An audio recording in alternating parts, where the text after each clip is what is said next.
Hello everyone, this is Hank. I'm back for the third episode of the shoot menu videos that I will cover. So today we are going to talk about the shoot menu number 2, only one item, that is external speedlight control. Okay, as you know, the RP doesn't have a built-in flash. So if you want to use the Speedlite, you need to have an external one. Okay, and when you have an external one, you can use this menu to control different aspects of it. So let's first get into the first item, flash firing. So the default is enable. Okay. So now you may wonder, like, why would I want to disable it? You know, if I don't want to use it, I just not mount the flash, correct? That is true, except that you choose disable when you still want to mount the flash, turn it on, but you don't want to use it as a source of light. You want to use the infrared focus assist function. So that is when you change this thing to disable. Otherwise, you're going to put it on enable, even when you don't mount the flash. Okay?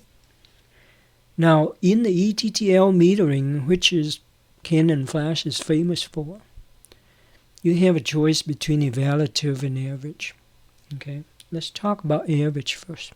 So when you choose average, the flash and the camera is going to measure the light coming back through the lens, you know, as an average of the entire scene.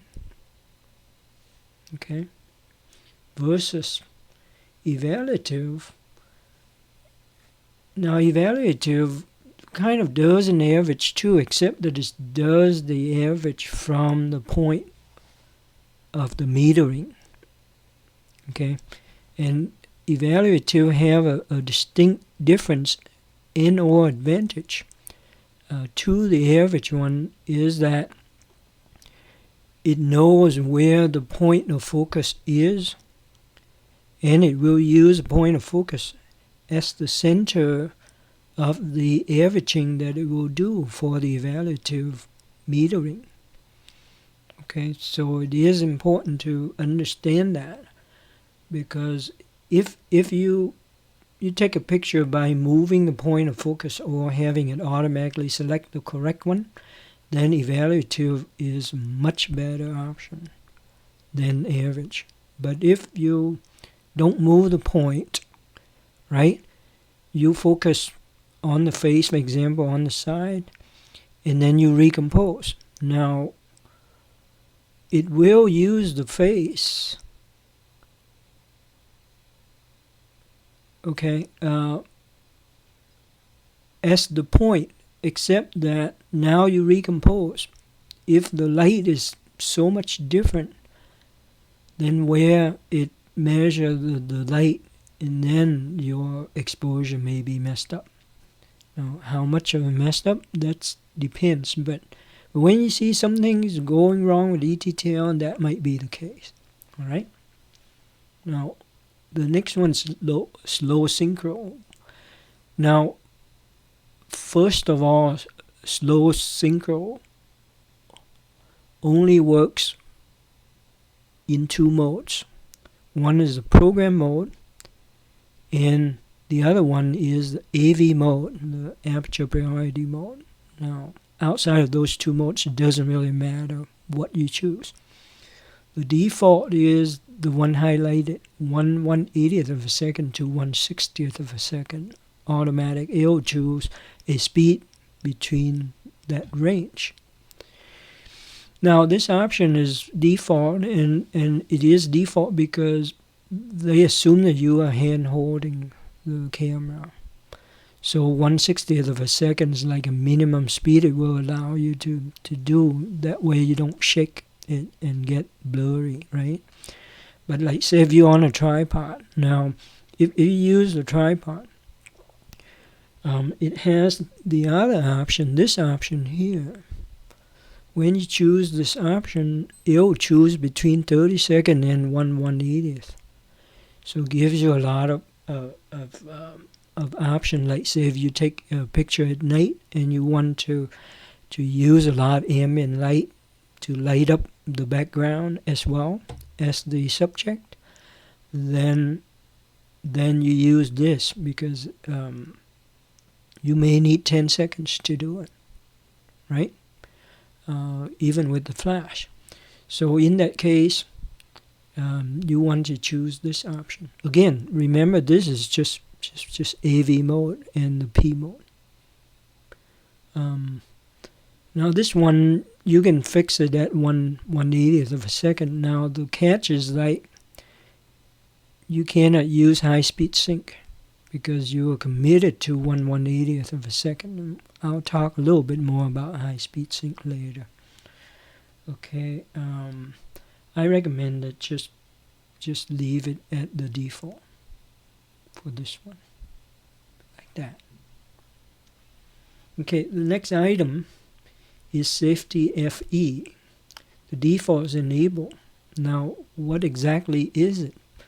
Now, Safety FE only works if you have auto ISO turned on. Otherwise, it doesn't really work. Now, when you have auto ISO, what this thing does is like it's gonna make sure that it doesn't overexpose your subject. Like say if you're too close to the subject and you take it too much flash, the camera is going to adjust the ISO to prevent you from overexposing. I think it's a good idea, even though I shoot everything in manual. I do use ETTL, but the camera, everything is manually set. So this thing doesn't apply anyway, but just leave it on to enable. Okay? Right. Now flash setting, when you don't have the flash mounted, or you have a flash mounted but you turn it off or turn itself off, well, turn itself off, it'll wake up. But so you turn it off, this is what's going to happen. So that is basically what happened to me. I do have a flash mounted, but I turned it off. I'm going to turn it on now. Hit OK, do it again, it'll show me. All right. So now there's a lot of option in here. First of all is the metering for the flash metering. You can either choose ETTL or you can choose manual. Those are the two most popular. Now depending on what flash you have mounted, you have other option. In my case, I'm having a 600 EX RT flash, and it gives you a multi flash, which is a strobe, right? You can choose that. Now, I believe I have a video that covers the strobe. So you look for it, and it will explain more. I'm not going to belabor it here for the interest of time. Now, this flash has the two mode called external automatic and external M. It's basically the old-fashioned thyristor flash. It measured by a sensor mounted on the flash. Now, the 600 EXRT has that. It's kind of a bridge between the real old-fashioned flash and the new flash. But they don't work as well as ETTL, so I recommend that don't worry about those. Okay, so normally we shoot ETTL. Okay, so the next one is wireless. Now, most Canon flash allows you to use it as a master controller, so you can control slave flashes with it. Okay, depending on the flash, most Canon flash will let you do optical wireless control. Now, this particular one will gives you both options. You can control it by radio, or you can control it by optical. So depend. So when you want to use a flash as an external controller, you activate this, otherwise you just leave it off. Okay. Now with the zoom, when you set it on auto and you have the flash head down, and that is when it's going to work, the camera will look at the lens setting, and it will be able to figure out what focal length you get it set. Like say if you have a zoom lens, it'll report it to the flash, and the flash is going to set the zoom function of the flash.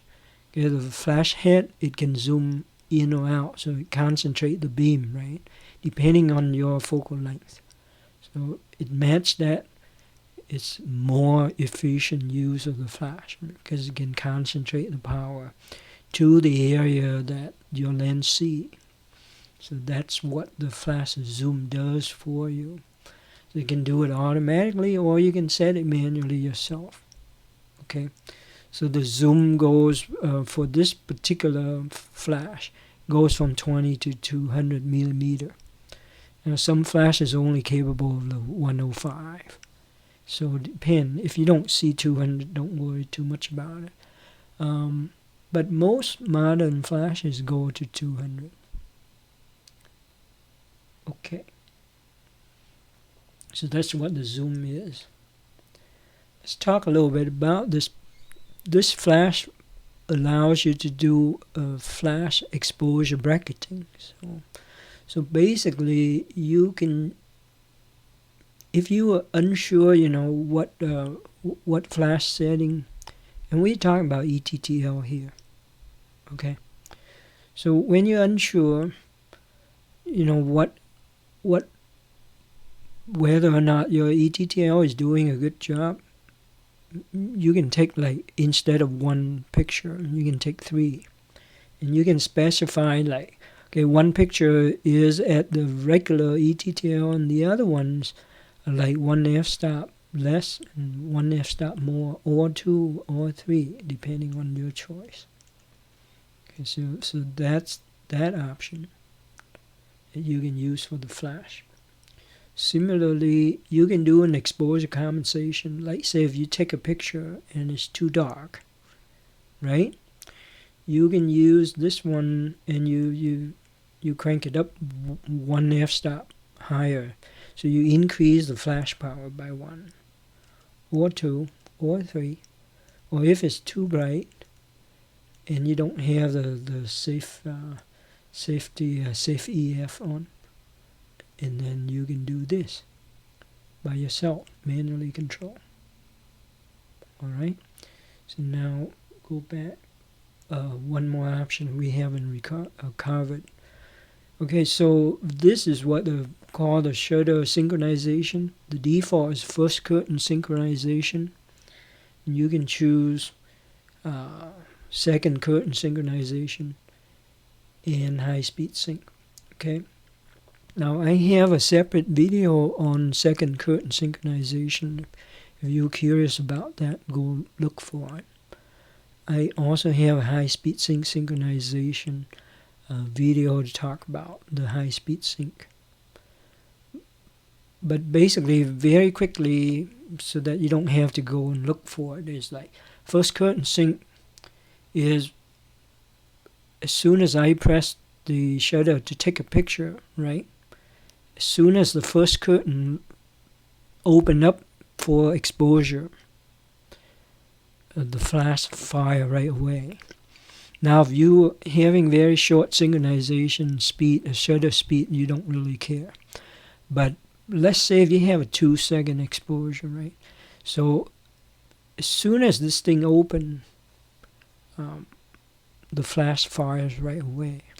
Now, if you choose second curtain sync, okay, the opposite is true. Like it waits almost 2 seconds before it shoots the flash. So it shoots it at the end of the exposure. First curtain sync, it shoots at the beginning. That's the difference. So those two, in my video, separate video. We talk about why it's doing that. But basically the effect of the picture, the way the picture is going to turn out is going to be different depending on you choose first curtain sync or second curtain sync for a certain situation. Okay, so so what about high speed sync? High speed sync basically, as I mentioned before, during the coverage of the previous item, and the highest flash sync speed for the RP is 1/180th of a second. It cannot go higher than that unless you activate high speed sync. When high speed sync activated, the flash is going to shoot out multiple flashes to cover it. Again, my separate video is going to explain why it's doing all of that good stuff. So for the interest of time, not going to cover it here. But my recommendation to set this one is always set it to high speed sync, for the simple reason is like if your speed is less than 1/80th of a second, 1/180th of a second, the camera is smart enough to switch over to use normal mode, right? And when your speed is higher than that, let's say 1/200 or higher, it will use a high speed sync. So therefore your thing will work. Now, if you set it to a low one, right, or first curtain sync or second curtain sync, what will happen is that when you use a higher speed, like say like you go shoot outdoor and you need 1/500 a second, when you set that, okay, the camera will not automatically switch to high speed sync for you. Rather, what it does, kind of weird design, but this is how Canon does it, is that it will force, okay, sorry, this thing go to sleep. It will force the camera to use 1/180th of a second. Okay? And what it usually means is like, because it used such a low speed, your exposure is going to completely get blown out. Okay, so when you shoot outdoor and you forget to turn on the high speed sync, okay, that is going to happen to your flash pictures, like completely white. Okay, so I highly recommend you just leave the this mode, synchronization, at high speed sync all the time, because it's smart enough to not use it at a lower shutter speed. So turn that on all the time. Okay, last but not least is the flash C.Fn setting. And okay, normally you set all of this on the flash itself. There's a menu in the flash and you can go in, but it's usually harder to use it. When you have it mounted, you can use the camera control. You can go in here and set it. And the options are different for each of the flash. These happen to be the options for my flash, 600EX RT. There's like 23 of them. Okay, and as you can see on the screen down below there, there's like 3 green one, right? Or cyan. The 0 option, the 2 option, the 6 option. Those are different color because I set it different. Otherwise, the rest of it's a default. You can go in here and you can set this thing here instead of on the flash. That's all. Okay, I'm not going to belabor these because it would take too much time, and it may not be the right one for you anyway because you may not have this flash. All right. With that, I think we are done with the all of the options for this external Speedlite. Okay. So with that, I hope that is of help to you. In the next episode, I'm going to talk about red shoot number 3. Thank you very much. Have a good day.